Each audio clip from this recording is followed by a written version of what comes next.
Fala, meus queridos, tudo bem com vocês? Pessoal, sejam muito bem-vindos ao meu canal JB Concursos, certo? Nós vamos dar continuidade aqui ao nosso curso completo de Direito Constitucional, tá? E aí a gente vai iniciar agora os direitos sociais que estão elencados aí a partir do artigo 6º da Constituição, tá? Como vocês já observaram aqui embaixo, essa é a primeira parte. Porque eu não gosto de deixar os vídeos acima de 45, acima de 50 minutos, tá? Só se realmente for de extrema necessidade, tá? Para não quebrar conteúdo, para deixar o conteúdo completo, em algumas situações, eu posso passar aí desse tempo de 45 a 50 minutos, tá? Mas, em regra, os meus vídeos entre ali 30, 40, 45 minutos no máximo, para não ficar uma coisa muito cansativa, certo, pessoal? Outra coisa é que o artigo 5º da Constituição já foi todo disponibilizado, tá? Salvo engano, foram em 9 partes, todo o artigo 5º da Constituição, beleza? Artigo 5º é o artigo mais cobrado em provas de concurso público para carreiras policiais, principalmente ali para a polícia militar, tá? Principalmente polícia militar. Fala sobre a questão do asilo inviolável, fala da questão sobre o uso de algemas. Então, assim, o artigo 5º é um artigo muito extenso, tá? Porém, é um artigo muito importante.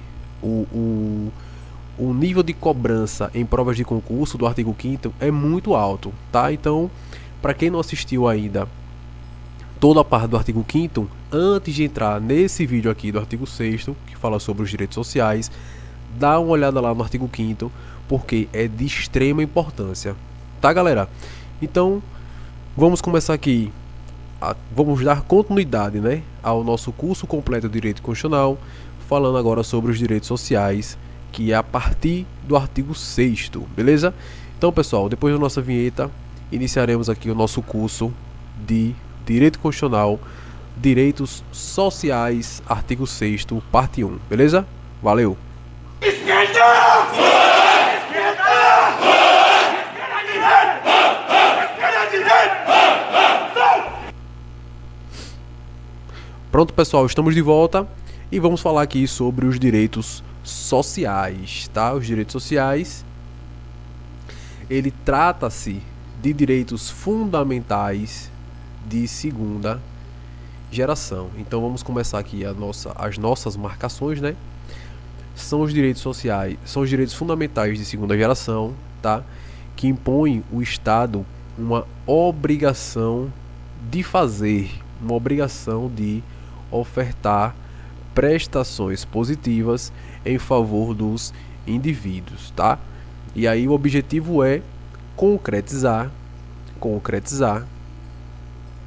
a igualdade material, tá? Então são, portanto, os direitos que têm como valor fonte a igualdade. Então eles buscam possibilitar melhores condições de vida aos indivíduos e assim realizar a famosa justiça social, tá? Então esse aqui é o que traz o artigo 6º da Constituição. E o que traz o artigo 6º da Constituição? Bom, são direitos sociais a educação, a saúde, a alimentação, o trabalho, a moradia, transporte, o lazer, a segurança, a previdência social, a proteção à maternidade e à infância, a assistência aos desamparados na forma desta Constituição. Então veja quantos direitos sociais estão previstos aqui no artigo 6º, né? A educação, a saúde, a alimentação, o trabalho. Então tudo isso aqui aí são são relacionados aos direitos sociais, certo? Então no texto original da Constituição Federal, lá de 88, certo? Não se fazia menção, por exemplo, à alimentação. Não se fazia menção à moradia e também ao transporte, tá? Essa inserção, ela foi obra do poder constituinte derivado tá? Então, moradia, ela foi inserida pela emenda constitucional número 26 do ano 2000, a alimentação pela emenda constitucional 64 de 2010 e o transporte pela emenda constitucional número 90 de 2015, tá? Algumas bancas, elas podem cobrar, né? Elas podem cobrar quais foram os direitos sociais que não faziam parte, né, do texto original da Constituição e que entrou através aí da Constituição, do Constituinte derivado, né, o que entrou depois. E aí são essas três, tá? A alimentação, a moradia e o transporte, tá, pessoal? Então vamos lá dar continuidade. Primeira questão: os direitos sociais previstos na Constituição de 88 incluem a educação, a saúde, a alimentação, o trabalho, a moradia, o transporte, o lazer, a segurança, a previdência social, a proteção à maternidade e à infância e assistência aos desamparados. Até aí, show de bola, tudo certo. Esses direitos são considerados essenciais para garantir uma vida digna e estão estreitamente ligados ao princípio da dignidade da pessoa humana, que é um dos pilares da Constituição. E a questão, pessoal, está perfeitamente correta. Perfeitamente correta, tá? É exatamente isso aí o conceito dos direitos sociais, tá? Ele colocou aqui todos os direitos que fazem parte ali do artigo 6º, né? E ele trouxe aqui, ó, que são direitos considerados essenciais para garantir uma vida digna e estão estreitamente ligados ao princípio da dignidade da pessoa humana, que é um dos pilares da Constituição. E tá perfeito, tá? Essa questãozinha aqui, ó, recente, é da IGEDUC. IGEDUC saiu agora esse ano, aí, 2024. E ela traz justamente o conceito, né, dos direitos sociais, beleza? Questãozinha simples, questãozinha fácil. E aí, agora recente, 2024, tá?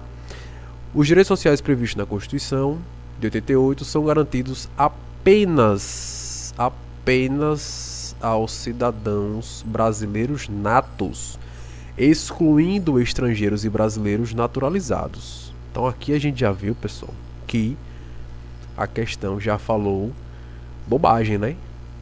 Já falou bobagem, tá? Falou bobagem, então a questão a gente não precisa nem ler o restante. Já viu que já está incorreta. Mas vamos lá. Essa exclusão visa a priorizar a proteção dos interesses dos brasileiros natos, assegurando-lhes acesso preferencial aos serviços e benefícios públicos. Questão absurdamente incorreta, tá? Então, quando você vê aí alguma questão falando apenas, excluindo, você vê que você já fica com o pé atrás, né? Questãozinha incorreta. Em um município do interior, vamos botar aqui aí, que foi lá em Lagarto, tá? A falta de atendimento médico adequado. Eu falei aqui, pessoal, Lagarto, porque eu tô gravando os vídeos da Guarda Municipal de Lagarto, tá? Tô gravando os vídeos da Guarda Municipal de Lagarto, então os meus inscritos aí que estão assistindo essa videoaula vai se identificar. Mas vamos lá. Em um município do interior, a falta de atendimento médico adequado pode comprometer o direito à saúde dos moradores de um distrito rural afastado, pois eles precisam percorrer longas distâncias em busca de cuidados, o que afeta a sua qualidade de vida, tá? Isso aqui é uma informação de um determinado município aí do interior. Então, nesse caso, os cidadãos podem reivindicar melhores serviços de saúde, argumentando que o acesso a esse serviço é um direito fundamental garantido pela Constituição. E aí, certo ou errado? Pessoal, questãozinha também muito fácil. Questãozinha muito fácil. Por quê? Os cidadãos podem reivindicar melhores serviços de saúde? Sim, com certeza pode. Ele pode argumentar que o acesso a esses serviços é um direito fundamental garantido pela Constituição? Sim, ok. Direito à saúde aí. Tá lá entre os direitos sociais previstos no artigo 6º da Constituição. Então a questão também está correta, beleza?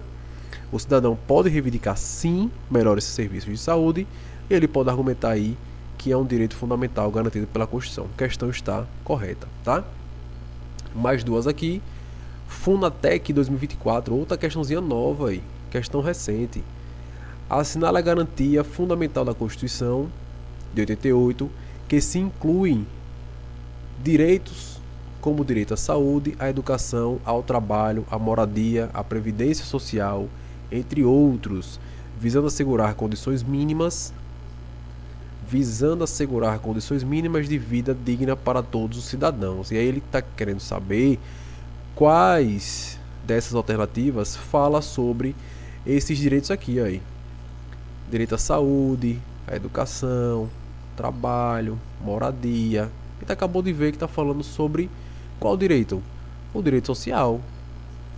São os direitos sociais, tá? Direitos políticos não é. Liberdade de crença e culto religioso, isso aqui é um direito que está previsto no artigo 5º, tem nada a ver com isso aqui aí. Direito à vida também não tem nada a ver com a questão da saúde, educação, trabalho, moradia, enfim, é o direito social, tá? Estamos falando sobre os direitos sociais, tá? Outra questãozinha aqui, 2024, de acordo com a Constituição Federal de 88, é um direito dos trabalhadores. E aí vamos lá, aposentadoria poderia até ser, né? Poderia até ser aí. Vamos colocar aqui um C, né? Internet é um direito dos trabalhadores? Não. Previdência privada não é um direito dos trabalhadores. Previdência privada é uma opção, né? Você pode utilizar ali. Você tem o INSS, né? Que é o Instituto Nacional de Seguridade Social. Mas se você quiser também escolher pela previdência privada, também pode, mas não é um direito, tá? É uma opção. Vale Cultura é um direito aí dos trabalhadores? Acredito que não. Aqui pode até ser algo concedido, né? Um benefício. Auxílio funeral também não. Então a questãozinha correta é a aposentadoria, tá? É um direito aí dos trabalhadores. Bateu aquele tempo de serviço descrito ali por lei, né? Pela lei. Então, obviamente que o trabalhador ele tem direito aí à sua aposentadoria, beleza? Questão também muito fácil. Agora vamos nos aprofundar os direitos sociais. Falaremos agora sobre a concretização dos direitos sociais. Então, os direitos sociais, ele tem 3 princípios: o da reserva do possível, o princípio do mínimo existencial e o princípio da vedação do retrocesso, tá? Então a gente vai estudar sobre cada um deles de forma separada para que vocês entendam o conceito de cada um, tá? Então, primeiro aqui, aí, a teoria da reserva do possível, ele consiste na ideia de que cabe ao Estado efetivar os direitos sociais, mas apenas na medida do financeiramente possível. A teoria da reserva do possível serve, portanto, para determinar os limites em que o Estado deixa de ser obrigado a dar efetividade aos direitos sociais, certo? Então isso aqui nada mais é do que o Estado ele tem a obrigação de efetivar os direitos sociais, sim, mas existe ali o princípio da reserva do possível que traz justamente isso ao Estado. Se você puder fazer mais do que está previsto, ótimo, mas pelo menos o mínimo você tem que suprir, tá? Você tem que prestar o mínimo à sociedade, certo? Então a teoria da reserva do possível está relacionada a isso aqui, aí. Ele determina os limites em que o Estado deixa de ser obrigado a dar efetividade aos direitos sociais. O Estado, na sua tarefa de concretização desses direitos, deve garantir o mínimo existencial. E aqui já é outro princípio, tá? Considera-se mínimo existencial o grupo de prestações essenciais que se deve fornecer ao ser humano para que ele tenha uma existência digna, tá? Então, quando você olha lá os hospitais públicos, as escolas públicas, né? Transporte público. Ah, professor, mas o transporte público eu pago. eu tô ali pagando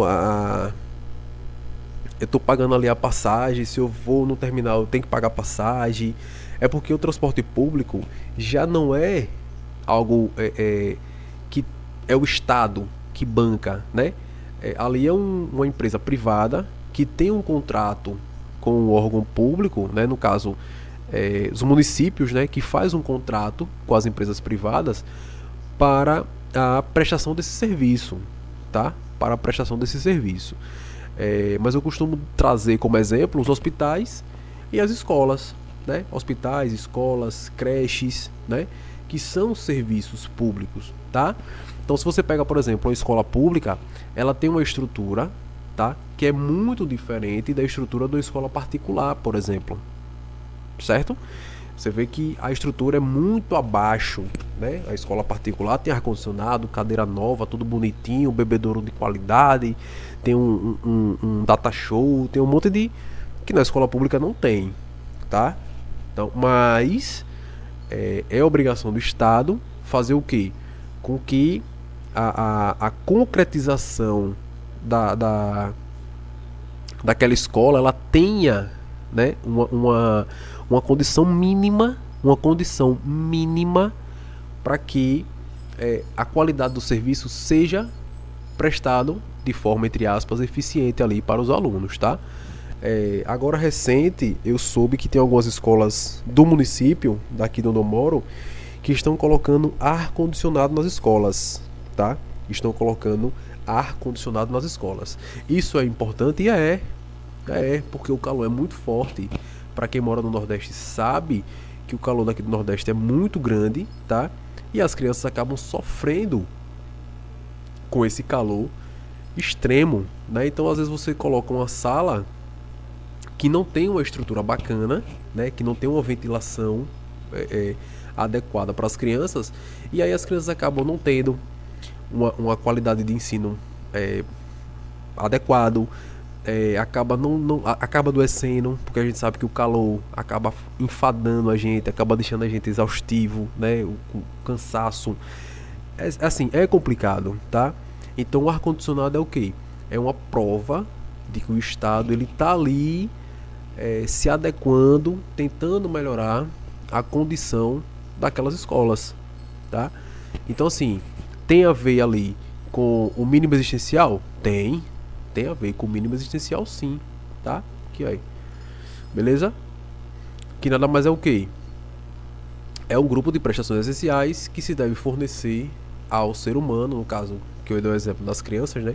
As crianças, para que ela tenha uma existência digna, ou seja, para que ela tenha uma qualidade de ensino digna, certo? O princípio da vedação ao retrocesso é o terceiro princípio, né? Ele busca evitar que as conquistas sociais já alcançadas pelo cidadão sejam desconstituídas. Então, segundo Canutilho, baseado no princípio do não retrocesso social, os direitos sociais, uma vez tendo sido previstos, passam a constituir tanto uma garantia institucional quanto ao direito subjetivo, tá? Então, a vedação ao retrocesso nada mais é do que, poxa, se hoje eu tenho direito à saúde pública, como está lá nos direitos sociais, artigo 6º, e aí a partir de hoje eu não tenho mais. Então, se eu quiser uma consulta, se eu quiser um atendimento médico, eu tenho que ir para um hospital particular. E aí, né? A gente sabe que hoje um plano de saúde está extremamente caro, nem todo mundo tem condições de ter um plano de saúde, tá? Os hospitais que já não dão também não prestam um serviço de qualidade, então é o que tem, né? Ou você vai para um posto de saúde do município ou para um hospital público, ou então você morre. Então, né, a escolha não é muito, não existe escolha, né? Ou você vai, tá? Questãozinha aqui é 2015, os direitos sociais impõem deveres ao Estado que assegurem ao cidadão condições mínimas para uma vida digna. Então até aqui aí, tá certo, né? independentemente da existência de recursos públicos para custeio. Então aqui você já viu que a questão ela já deu uma certa vacilada, né? Não é independentemente da existência de recursos, tá? A gente acabou de falar aqui, ó, que existe aqui a reserva do possível e o mínimo existencial, tá? Existe a reserva do possível e o mínimo existencial. Então quando a questão fala que independentemente da existência de recursos públicos para custeio, aí você já diz, porra, mas se o Estado não tem condição de custear, então como é que ele vai dar, como é que ele vai assegurar ao cidadão essas condições mínimas? Então a questão está incorreta, tá? Mas vamos ler o restante. Assim, autoriza-se a livre invasão da atividade administrativa pelo Poder Judiciário para a efetivação daqueles direitos, fenômeno conhecido como judicialização de políticas públicas. A questão está errada, tá, pessoal? Quando ele colocou aqui, ó, o independentemente, a questão ela se tornou inválida, certo? Mais uma questãozinha aqui. Procuradoria-Geral do Estado, no que toca à realização dos direitos sociais constitucionalmente garantidos, há que se atentar para a vedação do retrocesso social, que se coloca apenas às políticas públicas executivas, posto que não se pode ferir a liberdade do legislador. Epa, nada a ver, né? Nada a ver. Se coloca apenas as políticas públicas executivas, não. E o legislador, onde é que fica? Isso aqui, pessoal, é obrigação do legislador também, tá? Isso aqui também é obrigação dele. Muito mais dele do que do próprio poder executivo, tá? Porque é o legislador que tem a obrigação de se atentar a essas políticas públicas, né? A essas políticas públicas, principalmente aí relacionado aos direitos sociais, tá? Então a questãozinha também está incorreta, beleza? Agora vamos para o artigo 7º, que fala sobre os direitos dos trabalhadores. Então são direitos dos trabalhadores urbanos e rurais, além de outros que visem a melhoria de sua condição social, tá? Então aqui, ó, esses direitos dos trabalhadores, eles englobam, eles deixam no mesmo patamar os trabalhadores urbanos e rurais, tá? Então a Constituição, ela equiparou os direitos dos trabalhadores rural aos do trabalhador urbano, tá? Então vamos lá, inciso por inciso. Relação de emprego protegido contra despedida arbitrária ou sem justa causa, nos termos de lei complementar que preverá indenização compensatória, dentre outros direitos. Então, relação de emprego protegida contra despedida arbitrária ou sem justa causa, tá? Então aqui, ó, o inciso primeiro, ele fala, né? Ele traz aí uma proteção ao trabalhador, certo? Que protege a relação de emprego contra a despedida arbitrária ou sem justa causa. Então ele está falando aqui da segurança, o direito à segurança no emprego, tá? Então você vai demitir o funcionário, né? O Joãozinho, trabalhador, ele está trabalhando lá, de repente o cara vai dizer, olha, quero trabalhar com você mais não, vai embora. E é só assim, é? Não pode ser assim, tá? Ele recebe uma indenização, tá? Ele recebe uma indenização compensatória, conhecida como indenização compensatória, né? Tem a pagamento de multa, a multa, né, da indenização. Ele recebe o seguro-desemprego, ele recebe, ele tem o direito ao aviso prévio no prazo de 30 dias, né, que é o prazo mínimo de 30 dias, né, que é o que as empresas colocam, né? Então tudo isso é uma segurança para o trabalhador, né? Visando o quê? Visando proteger aí contra a despedida arbitrária ou sem justa causa, tá? Seguro-desemprego é um direito também dos trabalhadores em caso de desemprego involuntário, tá? Involuntário, desemprego involuntário. Por exemplo, se o Joãozinho, ele pede demissão, então ele não tem direito aí ao seguro-desemprego, tá? Porque ele tá pedindo demissão.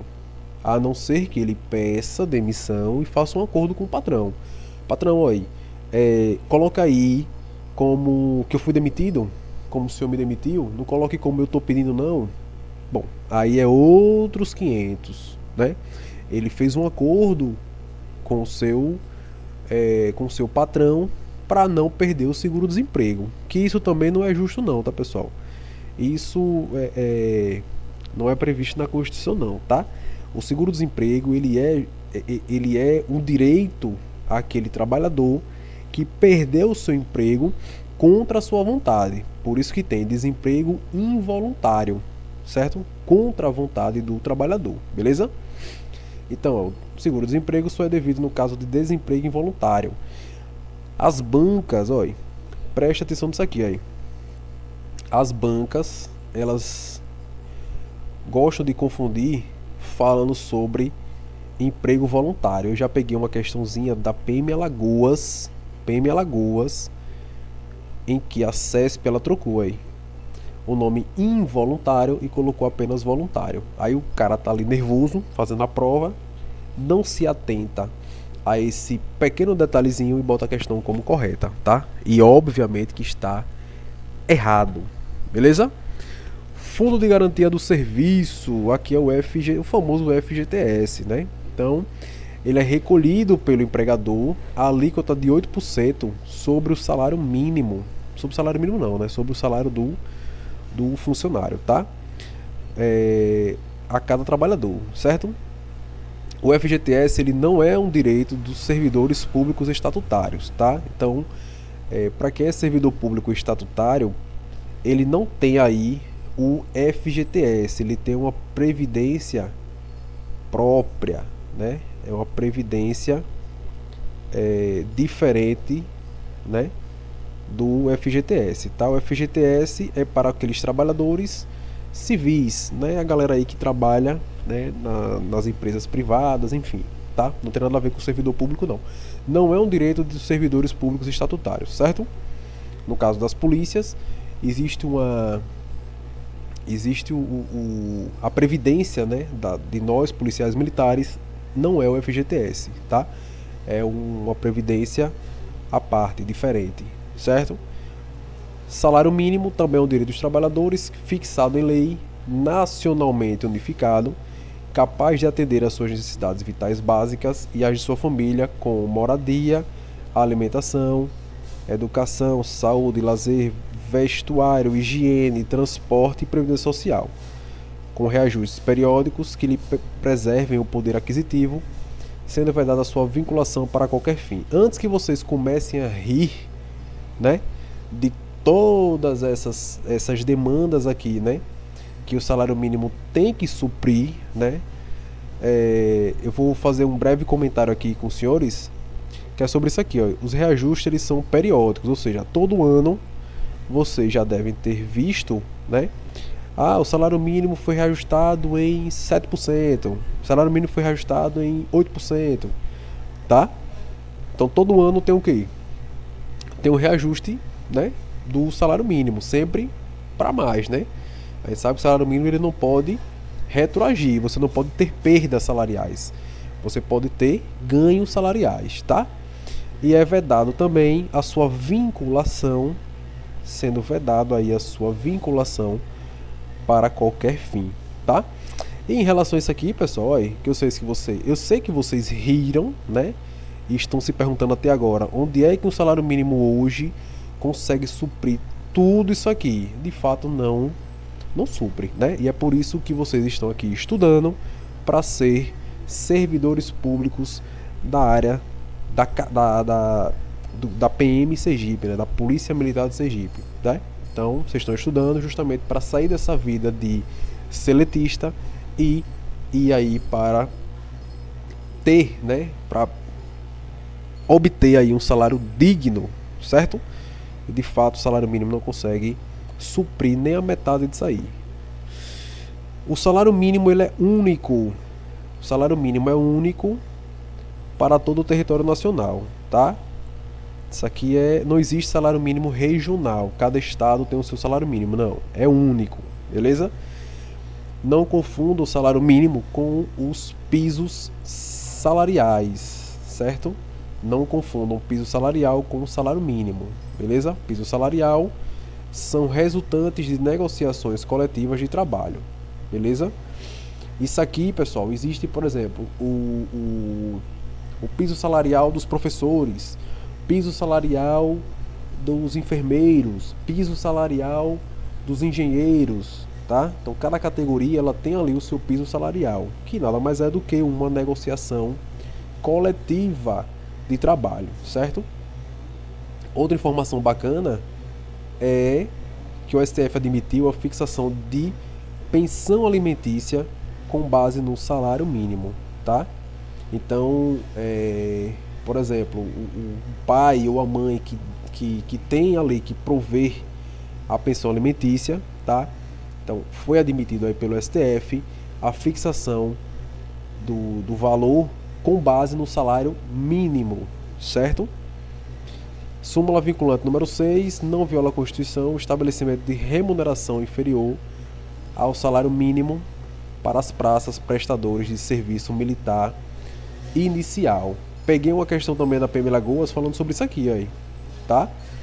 Isso aqui, pessoal,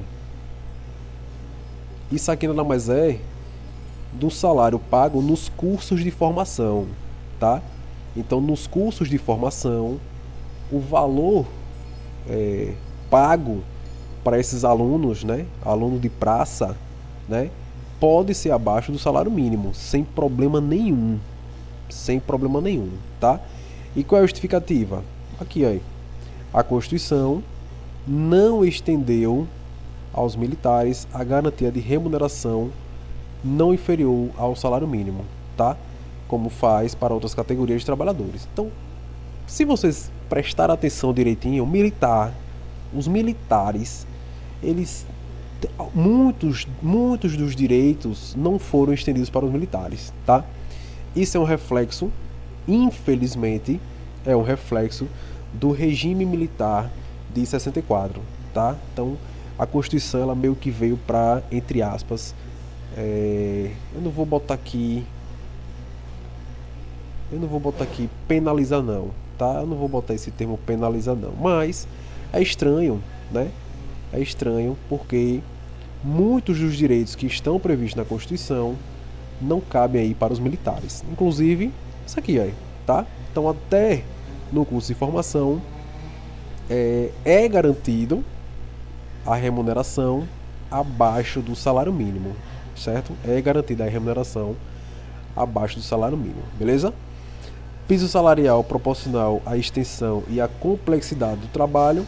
Isso aqui a gente fala sobre vários profissionais, né, que tem ali um piso salarial elevado por conta da sua extensão ou complexidade ali do seu trabalho, né? Então, para quem trabalha embarcado, por exemplo, né, para quem trabalha de forma subterrânea, quem trabalha nessas empresas de mineração, então geralmente tem um piso salarial diferenciado justamente por isso, né? Porque existe aí uma complexidade ali do seu trabalho, beleza? O piso salarial é estabelecido por categoria de trabalhadores e fixado mediante negociação coletiva de trabalho. Na fixação do piso salarial deve-se levar em consideração a extensão e a complexidade do trabalho. Foi o que eu acabei de falar com vocês, né? Aqui é só para efeito didático. Irredutibilidade do salário, salvo o disposto em convenção de acordo coletivo. Então aqui a gente já viu que o salário não pode ser reduzido. O salário não pode ser reduzido. Por exemplo, hoje, imagine uma situação em que um determinado servidor, ou servidor não, um determinado trabalhador, ele receba lá o seu salário de R$2.000, tá? A empresa entrou em crise, a empresa ao qual ele trabalha entrou em crise, e aí quer reduzir o trabalho dos caras, dos funcionários, né? E aí ele pode fazer isso? Não pode fazer isso, tá? Por quê? Porque existe aí na Constituição uma garantia que é da irredutibilidade do salário. O que a empresa pode fazer é o seguinte: junta a galera, e aí sim, através de uma convenção ou acordo coletivo, chega pro pessoal e diz: pessoal, aí, a gente tá passando por uma crise. Isso aconteceu muito agora no período da pandemia, tá, galera? No período de pandemia aconteceu muito isso aqui, aí. Então, imagina a situação em que o dono da empresa, né, ele chama os seus funcionários e diz: pessoal, vocês estão recebendo hoje R$2.000, tá? a gente não está tendo condições de pagar. Não está tendo condições de pagar. A gente tem duas opções: ou reduz o salário de vocês para manter o emprego de vocês, ou infelizmente a gente vai ter que demitir. E aí vai ter trabalhadores que vão dizer: não, eu prefiro ser demitido, vou fazer outra atividade e eu não vou querer que meu salário seja reduzido não. Beleza. Mas tem outros que vai aceitar: não, beleza, eu prefiro estar aqui recebendo menos do que perder o meu emprego, tá? Isso aqui, pessoal, só pode ser feito diante de convenção ou acordo coletivo, certo? A irredutibilidade do salário guarda estreita relação com o princípio da vedação ao retrocesso. Então, em regra, o salário não poderá ser reduzido. Em regra, o salário não poderá ser reduzido. A redução salarial é hipótese excepcional, somente ocorrerá mediante negociação coletiva de trabalho, tá? Questãozinha TRT. A irredutibilidade salarial não é absoluta. A irredutibilidade salarial não é absoluta, sendo lícita mediante previsão em convenção ou acordo coletivo. E aí, certo ou errado?